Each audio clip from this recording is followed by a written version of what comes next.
लेकिन कमोडिटीज की चर्चा थोड़ी सी और आगे बढ़ाते हैं, एग्री कमोडिटीज की बात करते हैं। एथेनॉल को लेकर 12 मार्च को इस्मा, जो कि शुगर कंपनियों का संगठन है, उनकी एक बैठक करने जा रही है। इस बैठक का एजेंडा क्या है, जरा समझते हैं। हमारे सहयोगी समीर दीक्षित हमारे साथ जुड़ रहे हैं। समीर, काफी लंबे समय के बाद हम इस तरह कोई बैठक देख रहे हैं इस्मा की तरफ से। आप बताइए कि क्या कुछ होने वाला है इसमें।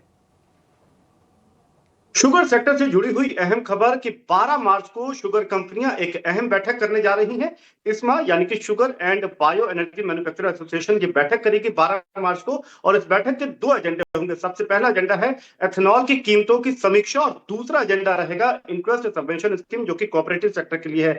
सूत्र ये बता रहे हैं कि जो हाल ही में सरकार ने, केंद्र सरकार ने, या यूं कहें कि कैबिनेट ने जो एथेनॉल की कीमतों में प्राइस रिवीजन किया था, उससे शुगर कंपनी को कोई राहत नहीं हुई, क्योंकि ये सिर्फ सी हैवी मोलासेस के लिए किया गया था, जो कि एथेनॉल प्रोडक्शन में उसका रेशियो मुश्किल 5 या 10% ही है, 10% भी नहीं है। लिहाजा सी हैवी मोलासेस के प्राइस रिवीजन से शुगर कंपनी को कोई राहत नहीं मिली है। दूसरा उनका ये बड़ा गंभीर आरोप है कि इससे उन्होंने अब तक जो भी इन्वेस्टमेंट किए हैं एथेनॉल प्रोडक्शन के लिए, भारी भरकम जो निवेश किया हुआ है, वो अब रिस्क पे आ चुका है अगर ये कीमतों में बढ़ोतरी नहीं होती है। तो एथेनॉल प्राइस रिवीजन, विशेषकर बी हैवी मोलासेस को लेकर के ये चर्चा होने जा रही है। और दूसरी बात यह है कि कोऑपरेटिव्स को जो इंटरेस्ट सबवेंशन स्कीम का फायदा दिया जा रहा है और अन्य को नहीं दिया जा रहा है, इस पर भी चर्चा होने जा रही है।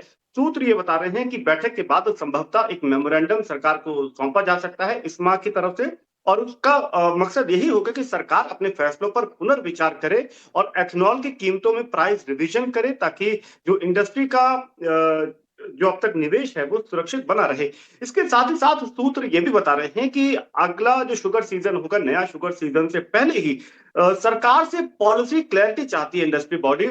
और ये इसलिए भी जरूरी है कि अगर आपने निवेश किया है और अगर आपकी कीमतों में उस तरीके का सपोर्ट नहीं मिल रहा है, तो भी शुगर इंडस्ट्री को लगता है कि कम से कम एक क्लैरिटी आए, और उसके बाद ही वो आने वाले समय में अपना निवेश या फिर क्या फैसला लेना वो तय कर पाएंगे। तो इन अहम बिंदुओं पर 12 मार्च को एक अहम बैठक हो रही शुगर कंपनीज की। उसके बाद संभवतः सरकार को ज्ञापन सौंपा जा सकता है। और सूत्र ये बता रहे हैं कि अगर सरकार की बेरुखी रहती है या उनकी मांगों को गंभीरता से नहीं सुना जाता है, तो शुगर कंपनीज कुछ अहम और कड़े फैसले आने वाले दिनों में ले सकती है। ठीक है समीर, बहुत शुक्रिया। तो कई सारी डिमांड है। एक तो एमएसपी का मुद्दा है, दूसरा इथेनॉल की प्राइसिंग वाला मुद्दा है। आपको याद होगा कि महीने डेढ़ महीने पहले खबर आई थी कि कैबिनेट ने मंजूरी दी थी कि जो सी हैवी मोलासिस से जो इथेनॉल बनाया जाता है उसकी कीमतों में करीब 2.5% के आसपास की बढ़ोतरी की गई थी। लेकिन मतलब इंडस्ट्री जाहिर तौर पर उससे खुश नहीं हुई, चाहेगी कि बाकी कैटेगरी से भी जो इथेनॉल जो प्रोड्यूस किया जाता है उसके भी दाम बढ़ें। देखते हैं कि क्या डिमांड निकल के आती है और उसके बाद सरकार की तरफ से फैसला क्या होता है। देखने वाली चीज़ होगी।